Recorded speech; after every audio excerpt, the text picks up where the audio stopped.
Welcome back to the Turtle Optimist podcast. I'm your host, Jenny. Imagine trading your backyard for a secluded bay, your neighborhood for a floating community, and your familiar routines for the rhythm of the tides. Today on Turtle Optimist, I'm talking with someone who did just that. After years of land-based living, our guest and her husband decided to embrace a life on the water, a life filled with unexpected connections, shared repairs, and the freedom of the open sea. But this journey wasn't without its challenges. From overcoming personal fears to building a mobile community, our guest story is a testament to the power of saying yes to the unknown. Get ready to hear about the incredible reality of a life as a cruiser and not a racer, and the unique bonds formed on the water. Welcome, Cindy. I'm so glad you're here today. Thank you. Please give us a brief introduction of who you are. Okay. Thanks for your introduction to this, and you're quite a writer. Hello, I'm Cindy. It's a pleasure, a little nervous one, to be here this morning, but I'm grateful. And so my husband Dave and I have been cruising for, in May, it'll be 2 years. But my background is not water-based. I tell him he married a dairy farmer's daughter, and we didn't really think that through in terms of having sailing as a retirement plan. It wasn't my plan, but after being an interpreter, which is how Jenny and I met. I interpreted for about 20 years. And when my husband retired from teaching, this was what he wanted to do. And so from being a land-based person, I am now a cruiser, but I'm still me. And that's what's taken me a bit. And we'll get into that today, I'm sure. But of thinking that I couldn't be who I was before in a lifestyle now. Well, thank you for that. So you and I talked before the recording, and as you just mentioned, your husband had this dream, and it was quite different from yours. So can you walk us through the 10-year battle of what finally led you to say yes? Sure. My husband and I disagree on when I was informed of this dream. In fact, we laugh now, but it was a bit tense when he figured out that I was just figuring out it was real. I thought it was a little bit like when someone says, when they inhabit Mars, I'm going to be the person that signs up, as a volunteer on that first group. So, I heard him say something about, traveling the seas and just, And at some point in time, it clicked that it was real, and panic set in because as I was, at first it was just a hard no. And then I realized I'm just killing his dream.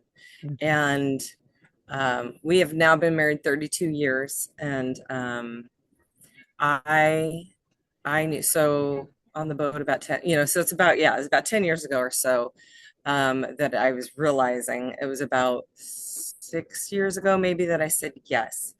But so that's years of honestly having to work through that. And I just realized at first I was trying to figure out, do I have a dream that I can just supplant it? We'll just replace, like, hey, no, but how about this? I had ideas of what I thought retirement might look like, but I didn't really have a dream that's like, let's squash yours, let's do mine. And so I didn't want to be his dream killer. And also, when I did some soul searching, realized why I was saying no was just fear of the unknown. Truly, I laugh now, but the beginning was, you want me to sleep over sharks? And that was a legit fear I had. I look back now and a lot of them seem really silly, but it was still all fear-based. And that's not how we're called to live.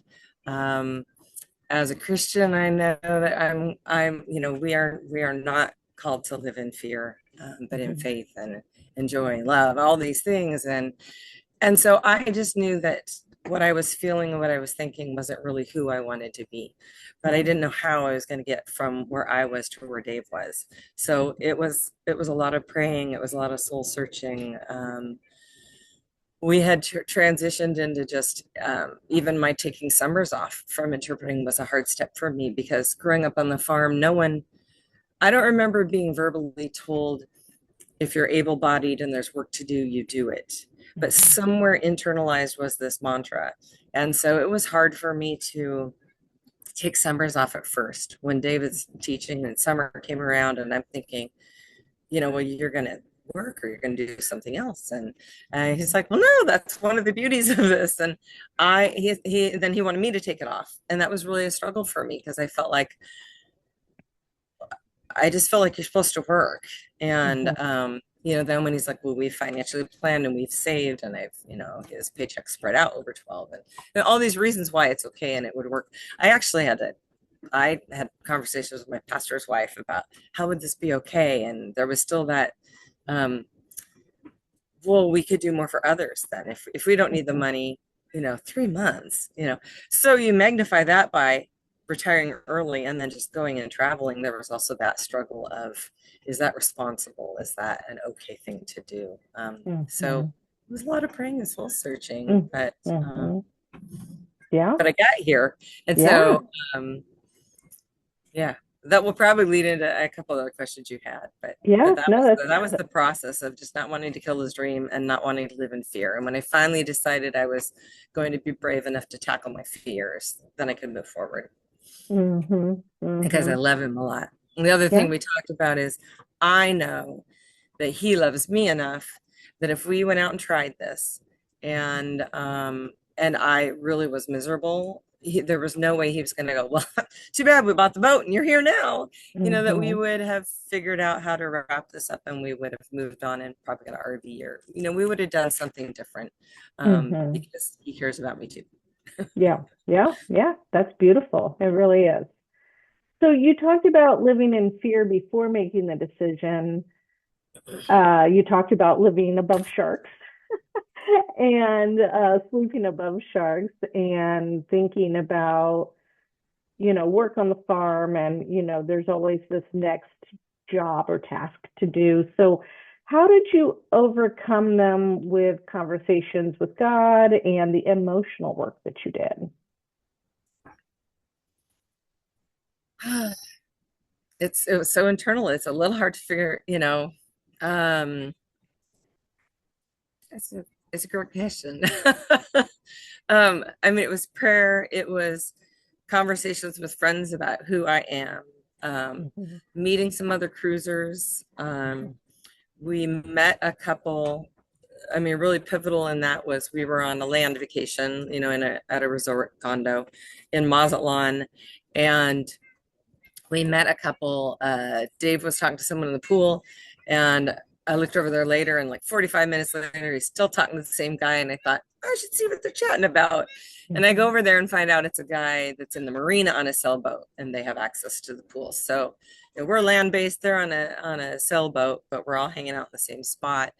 And then found out that his partner did not have a sailing background. And Mhm. I'm started asking her questions. I'm like, but you were in Mazatlan, where'd you come from? And she'd come from San Diego area. And I'm like, so you went down all of Baja, you've crossed the Sea of Cortez, you don't have background.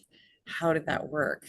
And Mhm. so then I think I just asked her, can I just pepper you with questions? Because that was at a point where I already knew Dave was very serious and I was really, really struggling. And Mhm. they invited us onto their boat. We actually spent a night on their boat. We woke up in the morning before them and they had a hammock hung up. And so Dave and I went and laid in the hammock and watched the sunrise. And Dave turns to me and is like, every day, babe, this could be every day. Mhm. That's the romanticized moment. And that is not every day. But, Yeah. and after that, went home. That was over Christmas break. And in my Valentine's card, I wrote into him, I'm in. And Wow. I knew that I wasn't there yet. but I Mm-hmm. also knew that God and I were working on things and that I was going to get there. Yeah. And that was about 6 years ago. And so I knew that I still had time. I didn't need Mm-hmm. to panic. I still had time. And I also knew that was a gift I could give him of the answer is yes, we will be there. Mm-hmm. And then we could start dreaming together because it had Yeah. been his dream alone. And now Right. it could become our dream. Right. Right. That's good. That's good. Yeah. I know that you had told me that, um, and I'm probably going to say it wrong, so you'll have to correct me, but something about, you're in the water for a while and then you have to pull the boat, I assume, onto land and you're doing boat repairs. And it seems like there's a lot of people in this area. So you found like a unique sense of community through these boat repairs and helping each other. So how does I'm going to call it like the repair mode community differ from traditional communities that you've been a part of? Sure. And I think, and I would say there's even almost, I mean, all merges together, but there's almost like two communities, or ways to have community out on the water too. And so the Mm-hmm. one you're referring to, some people live on their boat year round. Right now, we come home in the summers. I mean, we're new to this. So last summer was our first summer coming home. Our first summer, I mean, because we started in May, we did Inside Passage. So we were up in BC and Alaska our first summer. And the reason I'm saying summer is because down here is hurricane season, Mm-hmm. at least in our, so down here right now, I'm in Mexico, just about 100, 200 miles. I don't know where I am. South of Puerto Vallarta. I'm in some lovely little bay. um, so we hauled out our boat in Puerto Penasco, which is as far north as you can get in the Sea of Cortez. It's one of the safest places that you can be in Mexico, to be outside of the hurricane zone, so that we could just leave our boat and not think about it really.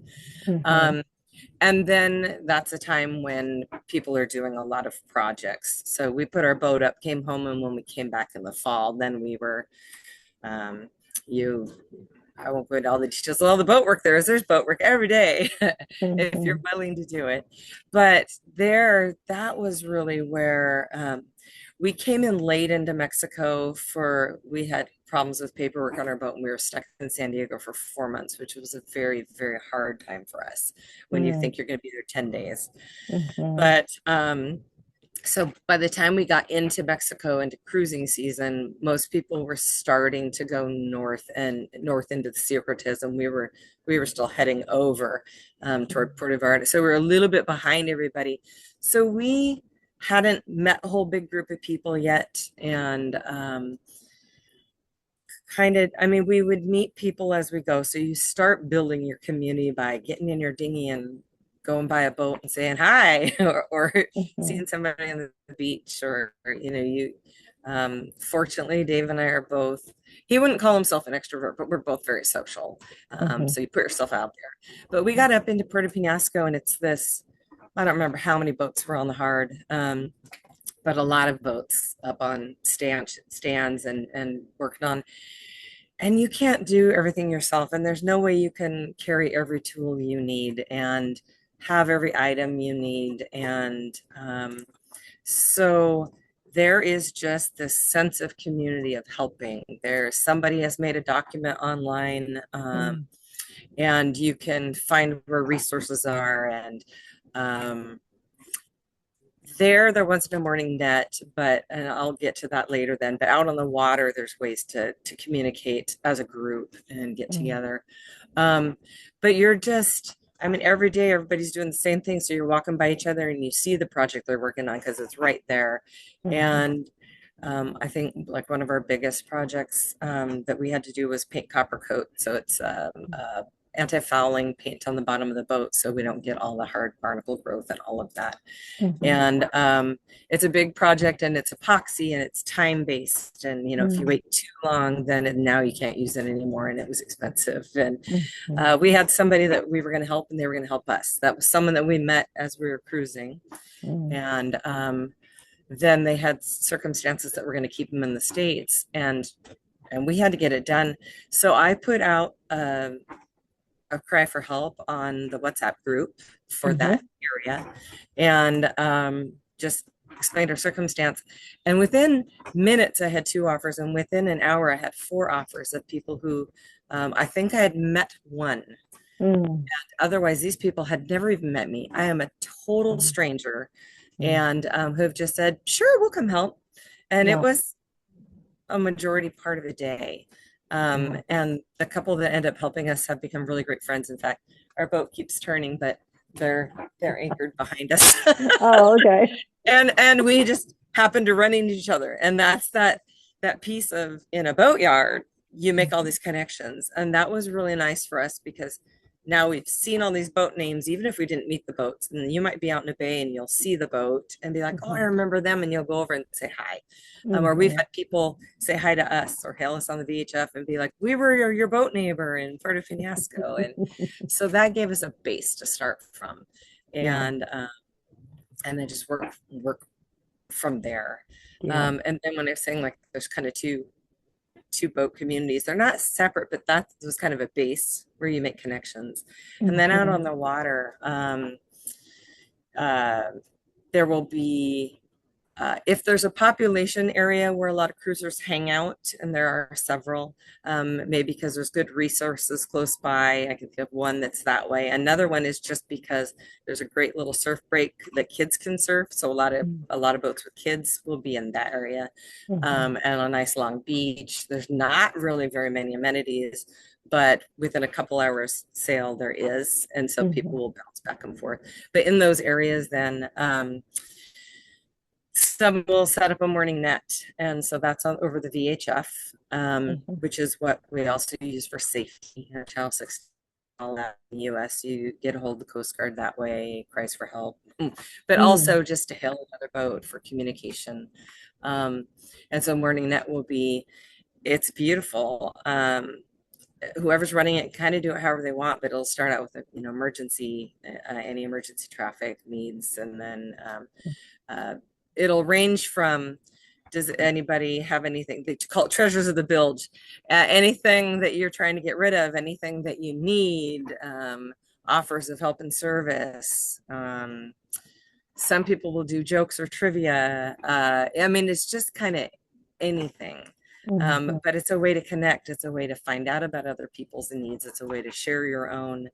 Um, we started out just as listeners for a long time to kind of get the pulse of it, and then you start participating and becoming active in it.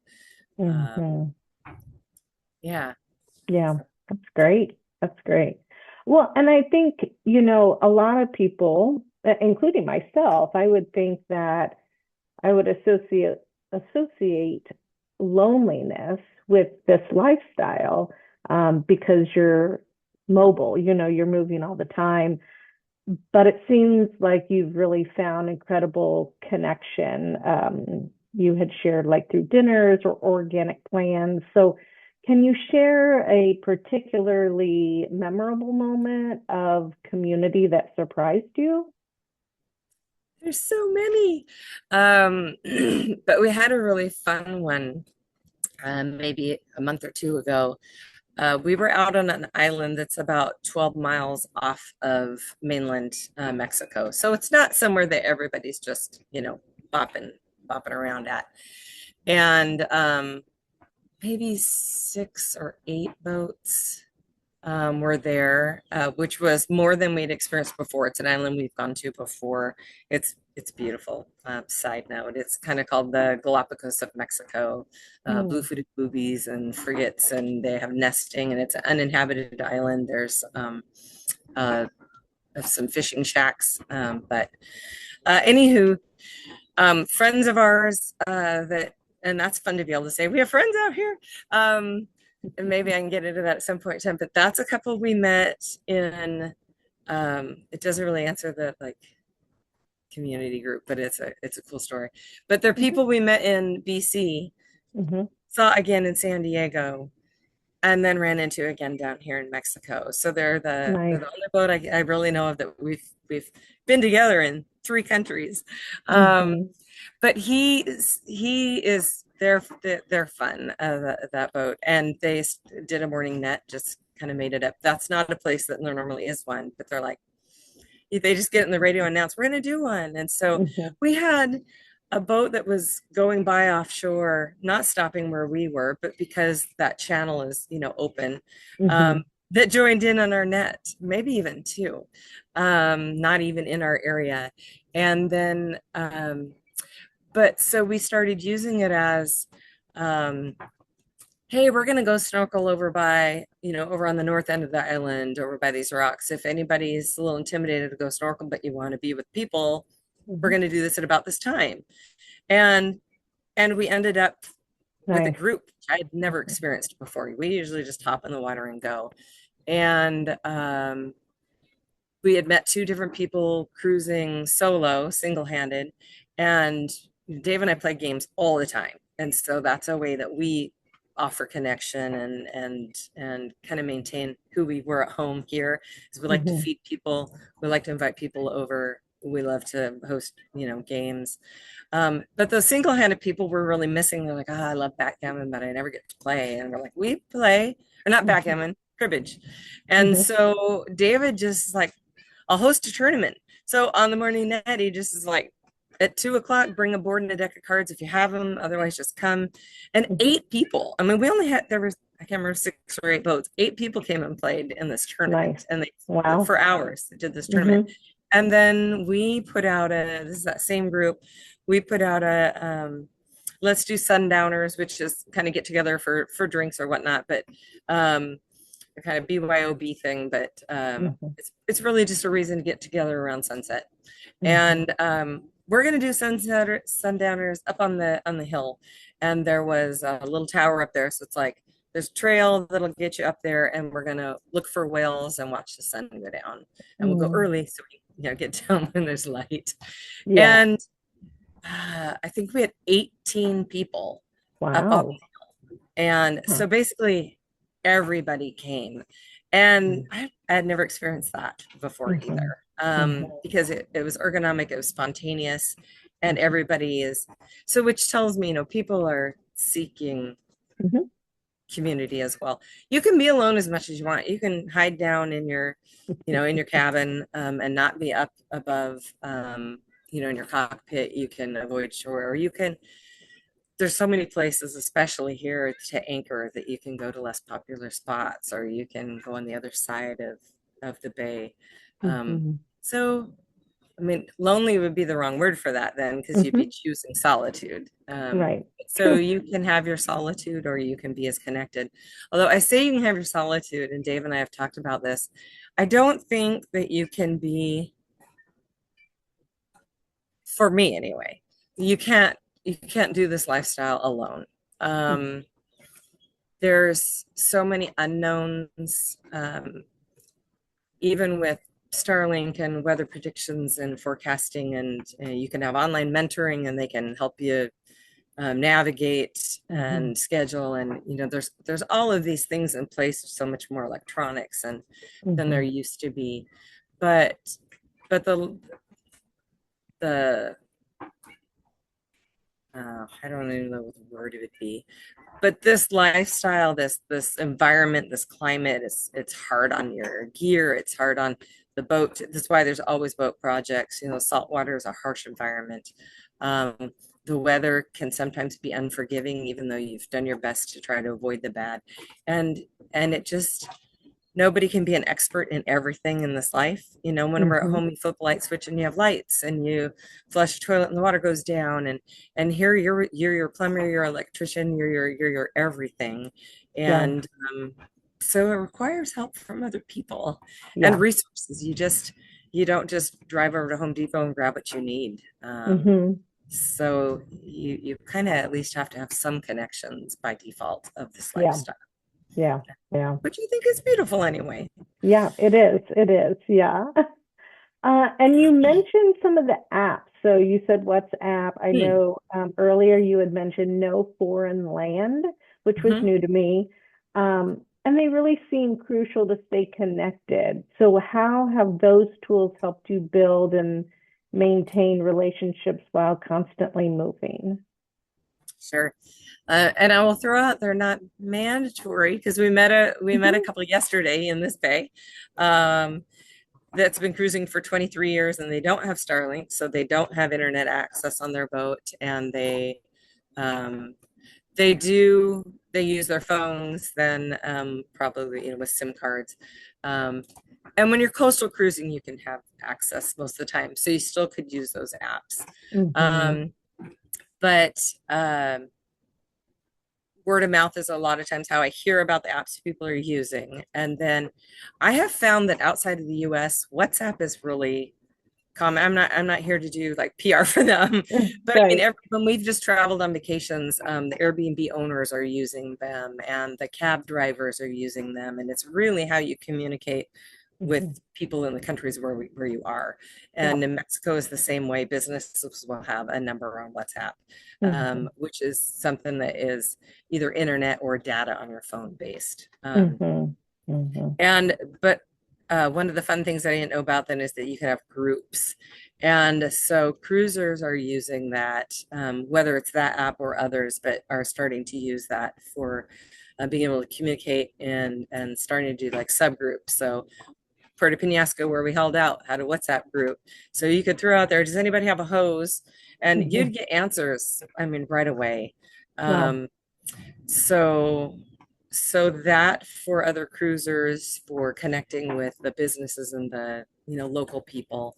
Um, it's also a way to on those some the other person you're reaching has to be on it. And then no foreign land, and there's some others that I've heard about recently. I don't want to get over into inundated with media, and some of them start to go on the verge of social media. Mhm. So I don't use no foreign land like that much, but I think some people kind of can. There's Mhm. chat, feature in it and things. But I can get on there, and for anybody who has logged, has signed up for it, it'll show me a little map, and I can go peek at where I'm headed, and I can see the boats that are there.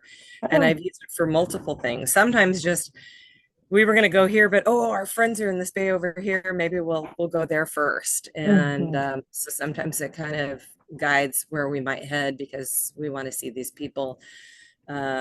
People put information on it, so where there might be grocery stores or where you can put your dinghy, or so it's become um, a a record of information and resources that you can look at. Sometimes even just, oh, there's a hike out of here. Oh, cool.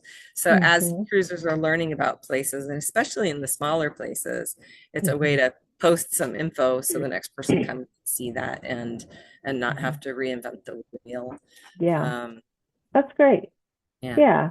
Yeah, and it seems like it's kind of an information sharing um, app or whatever you want to call it. So that's I think that that's good. That's another part of kind of community when you Mhm. think about it. So that's good. Yeah, Good. yeah, absolutely. And we do that. And then I have my Garmin InReach connected Mhm. to that. So as I travel, it also marks where I've been and where I am. And so I've let family know too that they can, because anybody can go on a foreign land.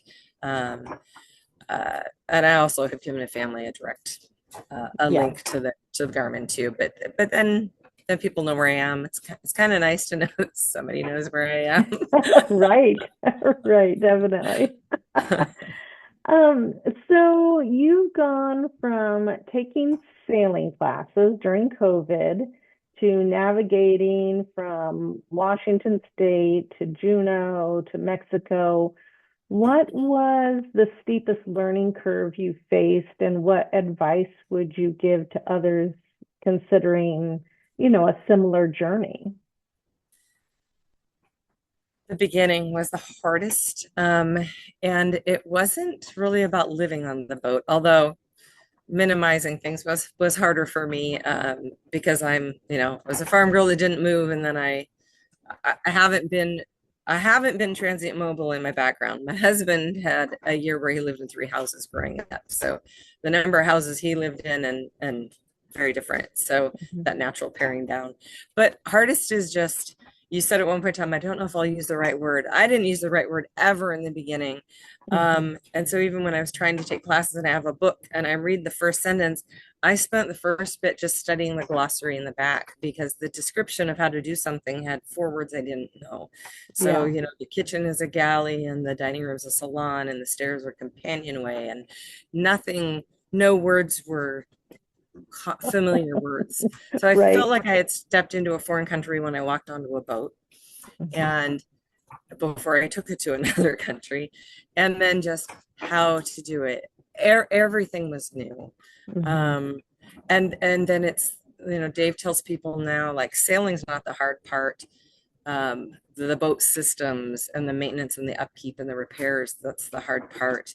And so I have a literal bag of manuals that the previous owners had, and we've added to them as we add things to the boat.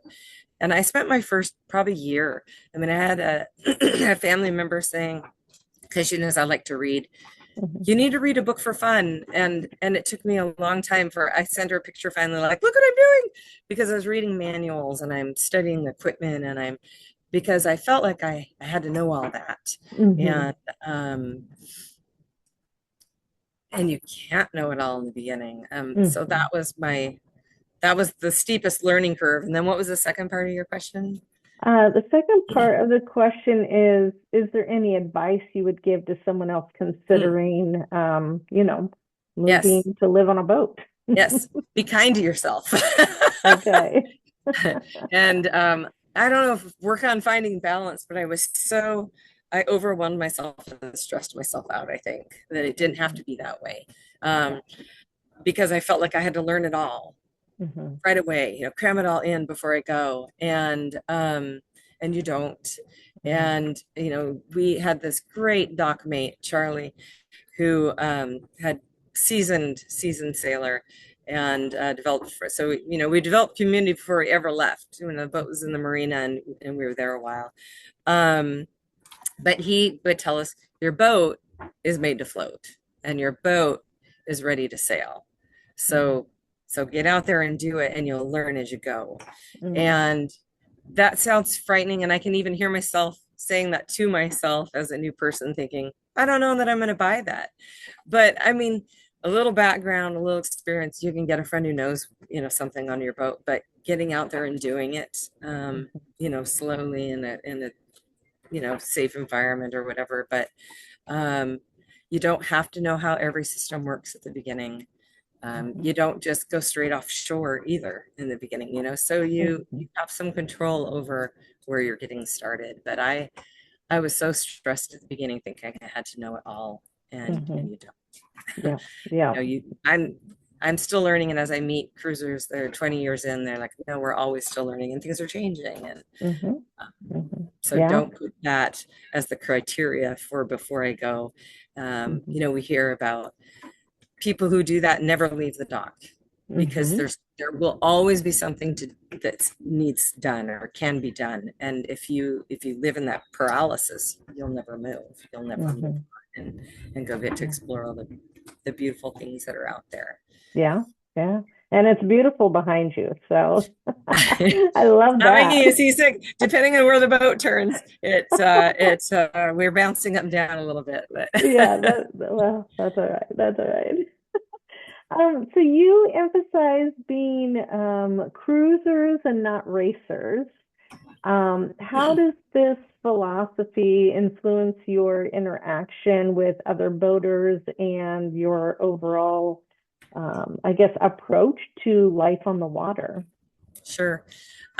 So it makes it it's a lifestyle versus an event is kind of how I think Mhm. about it. It's not a race to get to this place.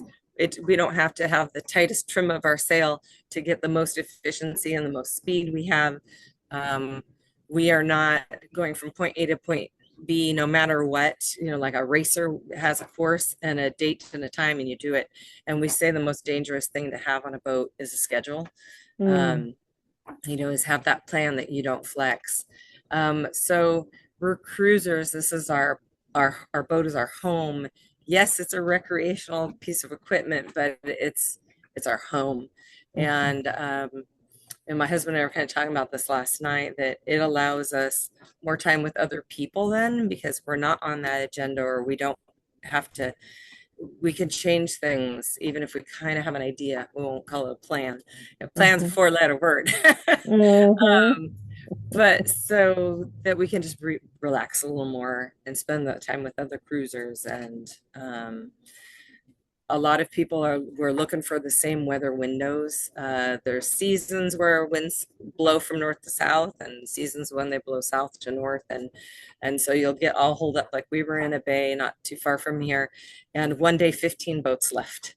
We Mm. woke up in the morning and went, whoa, where'd everybody go? We weren't in a hurry to get moving, but Yeah. that had been the next weather window, that winds were in their favor, and they're Mhm. starting to go back up the sea. And so, by that mentality, and that, you kind of get to start, and you'll start hanging out with some of the same boats as you're moving Mhm. to make Mhm. connections. Yeah. Yeah. Yeah, comfort over speed. Um, we can simplify our sailing, like when we're doing overnight passages. Um, we can just set sails to be comfortable. Maybe it's not as efficient, but it's less noisy down below. Things aren't banging and swinging, and when it's choppy. And Mhm. so just, for our overall sanity and mental health, and Yeah. it's our life. So Yeah. Yeah. Yeah. It sounds like an exciting one, for sure. The last question I have is looking back, what's the biggest lesson that you've learned about yourself and relationships since embracing this non-traditional lifestyle, and how has it changed your definition of the word home?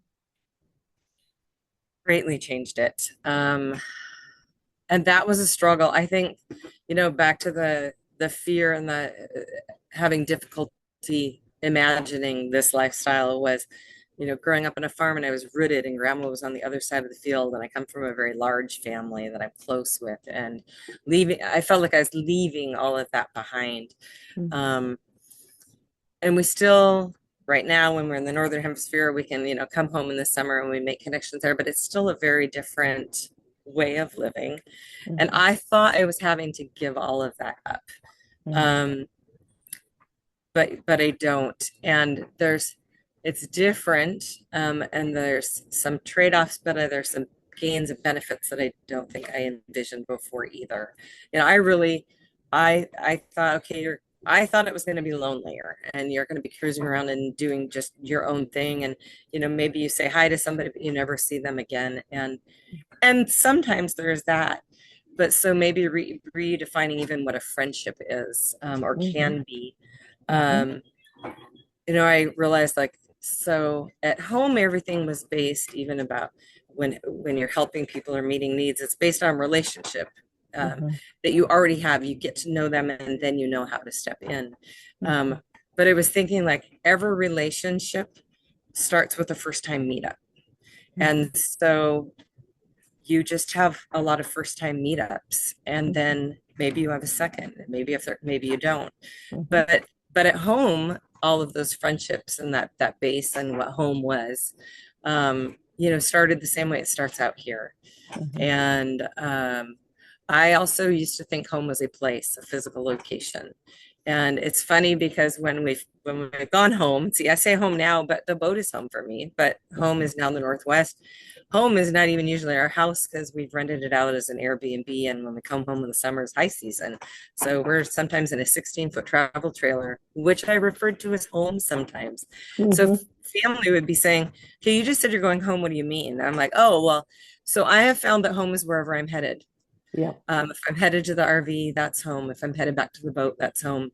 Home was the Airbnb that we stayed in for a month when the boat was on the hard. It was too hot, so we stayed somewhere with a little AC and a kitchen and a place we could. And when we'd be working on the boat, I'd say, okay, I'm headed home. So home is my next step. Mhm. And I never thought I'd say that. Mhm. Home is also the places I have been. So it's behind me, it's in front of me, it's my present here now. And Mhm. that is a huge change from Mhm. what I used to live, or what I used to think it could be. Yeah. Yeah.